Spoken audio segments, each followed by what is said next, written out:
का लगातार फोन आ रहा है और सोशल मीडिया पर भूचाल मचा है ई शिक्षा कोष ऐप को लेकर। और बहुत सारे लोग फोन करके अपनी आपत्ति दर्ज करा रहे हैं। सोशल मीडिया में भी बहुत सारी तीखी टिप्पणियां चल रही है।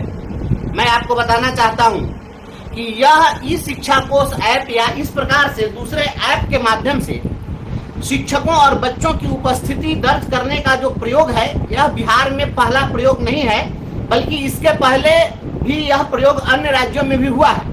मैं आपको बताता हूं कि राजस्थान में भी ऐसा प्रयोग हुआ बच्चों की हाजिरी बनाने के लिए और शिक्षकों की हाजिरी बनाने के लिए, लेकिन वहां पर यह ऐप सक्सेसफुल नहीं हुआ। आपको मैं बता देता हूं कि मध्य प्रदेश में भी ऐसा प्रयोग हुआ, वहां भी यह प्रयोग विफल रहा। और हमने देखा है कुछ साथियों के द्वारा मुझे कुछ सूचनाएं दी गई है, जिसमें बताया गया कि ऐप के माध्यम से उपस्थिति दर्ज करने को लेकर इसके विरोध में कुछ कर्मचारियों के द्वारा और कर्मचारी संघों के द्वारा लखनऊ हाईकोर्ट में रिट दायर किया गया था।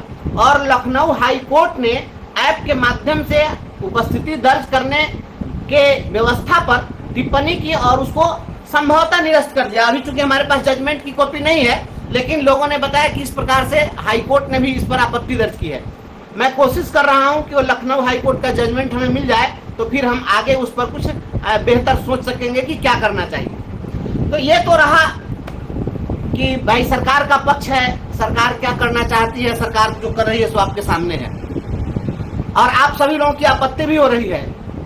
लेकिन हमारे जिस तरीके से साथी लोग इस ऐप के माध्यम से उपस्थिति दर्ज करने के लिए खुद ही आगे बढ़ करके कर रहे हैं, आप जाकर के उस ऐप को एक्टिवेट करिएगा, अपनी हाजिरी दर्ज कीजिएगा और हमको कहिएगा कि आप विरोध करिए। तो सरकार के किसी भी योजना को कोई ऐप से अटेंडेंस बने या जिस प्रकार से अटेंडेंस बने, तो इसको क्रियान्वित भी आप ही कर रहे हैं और आपत्ति भी आप ही कर रहे हैं। तो यह कैसे होगा? यह विरोध और समर्थन दोनों तो नहीं चल सकता है। तो होता क्या है कि हम विरोध करें तो हम अकेला विरोध करने के लिए बच जाते हैं और आप लोग जो है पीछे चले जाएंगे, तो कैसे चलेगा? तो अभी स्पष्ट है कि 3 महीने तक ट्रायल है, इसमें कोई मैंडेटरी नहीं है कि हर व्यक्ति को करना ही है। इसके बावजूद आप उतावला बने हुए हैं करने के लिए, तो आप खुद ही उतावला हैं, आप दोष नेता को देते हैं। आज क्या हुआ?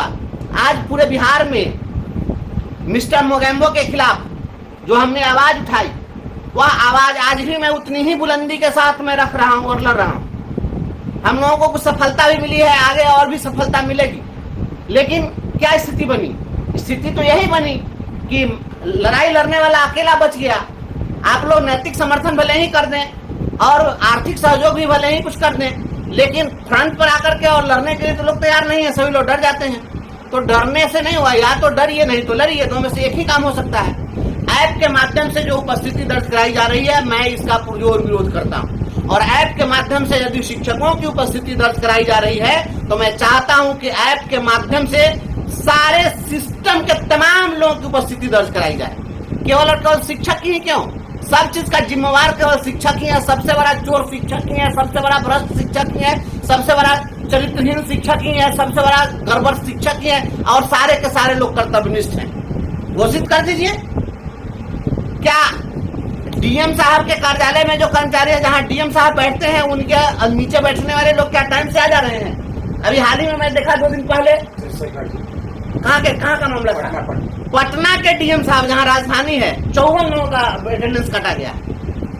जहां 54 लोगों का अटेंडेंस काट दिया गया एक साथ, कोई हाय तौबा नहीं मचा। लेकिन शिक्षकों के लिए हाय तौबा। मीडिया की भी स्थिति वही है। मीडिया में क्या है? शिक्षक के खिलाफ न्यूज चलाना है। सुप्रीम कोर्ट ने जो नहीं कहा वो भी मीडिया में खबर चल गई। हम अपने मीडिया को मजबूत करने के लिए तैयार नहीं है। हम अपना तंत्र जो चलाना चाहते हैं वो हम शिक्षक कोऑपरेट नहीं कर रहे हैं। आप अपना मीडिया डेवलप नहीं कीजिएगा, दूसरे पर आप आश्रित होइएगा, दूसरा आपके खिलाफ चैनल चलाने में लगा हुआ है। तो इस तरीके से नहीं होगा। ई शिक्षा कोष ऐप से अभी न उसका वास्तविक लोकेशन मिल पा रहा है सही तरीके से, और न ही उसमें बहुत सारे फीचर हैं। उसमें क्या क्या गड़बड़ी है? हमारे साथ इकराम भाई हैं, मुजफ्फरपुर शहर को पूरा नेतृत्व प्रदान करते हैं, मार्गदर्शन प्रदान करते हैं, और इकराम भाई हर सुख दुख में शिक्षकों के साथ रहते हैं। इकराम भाई क्या क्या समस्या आ रही है जरा बताइए। हम अपने चैनल के माध्यम से, कोई मीडिया उठाने के लिए तैयार नहीं है, कि ऐप के माध्यम केवल ऐप से बनेगी हाजिरी, शिक्षक पकड़ाएंगे, शिक्षक भाग गए, बस यही हो रहा है। बताइए कि क्या क्या परेशानी है, जरा आप तो बहुत सारे लोगों को देख रहे हैं, डील कर रहे हैं, बताइए क्या क्या समस्या है। सबसे बड़ी समस्या ये होती है कि लोकेशन नहीं मिलता है। लोकेशन को लेकर के जहाँ तहाँ जाना पड़ता है, स्कूल से बाहर भी जाना पड़ता है और उसके लिए लोग जो है स्कूल से निकल के जाते हैं, समय निकल जा रहा है। दूसरी परेशानी है कि एक साथ जब सबकी हाजिरी बनती है तो एक ऐप बंद हो जा रहा है। 9 बजे शुरू होता है तो 9:30 तक भी जो है ऐप खुलता है। आज जो है हमारा ये जो है 9:16 पर बंद होने के समय वही, आउट होने के समय वही होता है कि 5 बजे में जो है खुला। एक साथ जब प्रेशर बनता है तो वो जो है काम करना बंद कर देता है। तो इससे या तो हम इन करने में का जो समय है वो हमारा घट जाएगा, गलत हो जाता है, आगे बढ़ जाते हैं हम। आउट होने का जो समय है वो भी उसमें मतलब 1 घंटा हो जाता है। मतलब कि हम स्कूल में उपस्थित हैं, लेकिन उपस्थित होने के बावजूद ऐप खोलो फोटो खींचो तब तक उसी में टाइम लगा टाइम चला जाता है और वो एक साथ जो प्रेशर बनता है तो वो फ्लॉप कर जा रहा है। अब एक ऐप से हाजिरी बनी है 6 लाख लोगों की, तो स्वाभाविक है कि वो करप्ट करेगा, कर जा रहा है। तो ये चीज कैसे कर सकता है, वो सपोर्ट ही नहीं करेगा इतना सारा सिस्टम। दूसरा उसमें है कि अब कोई छुट्टी में है, अब वो परेशान है कि भाई छुट्टी में है तो हमारी हाजिरी कैसे बनेगी, हम छुट्टी में क्या एब्सेंट माने जा रहे हैं, स्कूल में नहीं माने जा रहे हैं। ये सभी जो है एक व्यवधान लोगों के बीच जो है आया हुआ है। अब इससे जो है सब परेशान है कि भाई ये ऐप है क्या, इसमें इसी तरह से रहेगा या इसमें सुधार होगा, हमारी हाजिरी कैसे बनेगी, क्या इसकी वास्तविकता क्या है, ये अभी तक लोगों के बीच में। दूसरा है कि इससे पहले प्रशिक्षण होना चाहिए, ऐप कैसे चलेगा इसका प्रशिक्षण होना चाहिए था, वो प्रशिक्षण हुआ नहीं, जिससे बहुत सारे लोगों को अभी तक खोलने भी नहीं आता है, अपलोड नहीं कर पा रहे हैं। ये सभी सुविधाएं अब तक नहीं मिली है, जिससे सभी परेशान हैं। ये आप सुने कि छुट्टी की समस्या, छुट्टी की जो समस्या है, हमारे अपर मुख्य सचिव एसीएस साहब आदरणीय सिद्धार्थ सर, हम इस वीडियो के माध्यम से हम आप तक यह बात पहुंचाना चाहते हैं, शिक्षकों का दुख दर्द पहुंचाना चाहते हैं, उनकी समस्या पहुंचाना चाहते हैं। कोई मीडिया चैनल नहीं पहुंचाएगा। हम यह बात बताना चाहते हैं कि छुट्टी की जो समस्या, आपके ऐप में छुट्टी का तो कोई प्रोविजन नहीं बना है, उसका कोई आपके पास ड्रॉप डाउन मेनू नहीं बना हुआ है, और छुट्टी का भी जब बना दीजिएगा तो यहाँ तो इतने वेराइटी की छुट्टी है, तो उतने वेराइटी का भी तो आपको बनाना पड़ेगा। और छुट्टी तो आंशिक छुट्टी भी होती है, हाफ सीएल भी होता है, उसका भी प्रोविजन आपको बनाना होगा। कोई हादसा हो जाएगा, कोई विषम परिस्थिति हो जाएगी तो उसका क्या होगा। तो बहुत सारी ऐसी चीजें हैं जिन चीजों के लिए आपको इसमें बनाना पड़ेगा, और ये मुझे लगता है कि सक्सेसफुल नहीं होगा। जब अन्य राज्यों में सक्सेस नहीं हुआ तो फिर यहाँ कैसे सक्सेस हो पाएगा। ये मुझे नहीं लगता है कि 6 लाख लोग इस पर हाजिरी बना पाएंगे। और सबसे बड़ी समस्या है कि एक ही समय में एक नेटवर्क, किसी शिक्षक के पास में एयरटेल का है, किसी के पास बीएसएनएल का है, किसी के पास वोडाफोन का है, किसी के पास जियो का है, तो एक ही स्कूल में 4 प्रकार के सिम लेकर के शिक्षक रखे हुए हैं। तो किसी का नेटवर्क काम करता है, किसी का नेटवर्क भाग जाता है। तो जिसका काम करेगा तो आप कहिएगा कि वो उपस्थित था, जिसका काम नहीं किया कहिएगा कि वो उपस्थित नहीं था।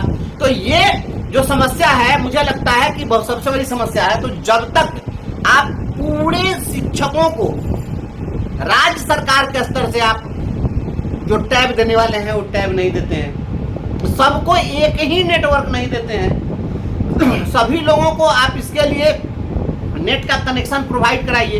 ये तमाम चीजें आप करेंगे, उसके बाद ही ये हो सकता है। और किसी पर बार बार प्रश्न चिन्ह खड़ा कीजिए कि सबसे बड़ा चोर मास्टर है, सबसे बड़ा चोर मास्टर है, उसी का खाली चोरी पकड़ो। तो जब ज्यादा चोर चोर कहिएगा ना, तो किसी बच्चा को हर दिन केवल डांटना शुरू करे, तुम गड़बड़ हो, तुम गड़बड़ हो, तो और जानबूझ के गड़बड़ हो जाए। ये एक साइकोलॉजिकल मैं बात बता रहा हूँ। हम लोगों को कहा जाता है कि री-इन्फोर्समेंट, तो पॉजिटिव री-इन्फोर्समेंट भी होता है और निगेटिव री-इन्फोर्समेंट भी होता है। यह सकारात्मक पुनर्बलन भी होता है, नकारात्मक पुनर्बलन भी होता है। कोई बच्चा अगर गलती भी करता है तब भी उसमें कुछ खूबी निकाल करके शाबाशी दीजिए, वो बेहतर करेगा।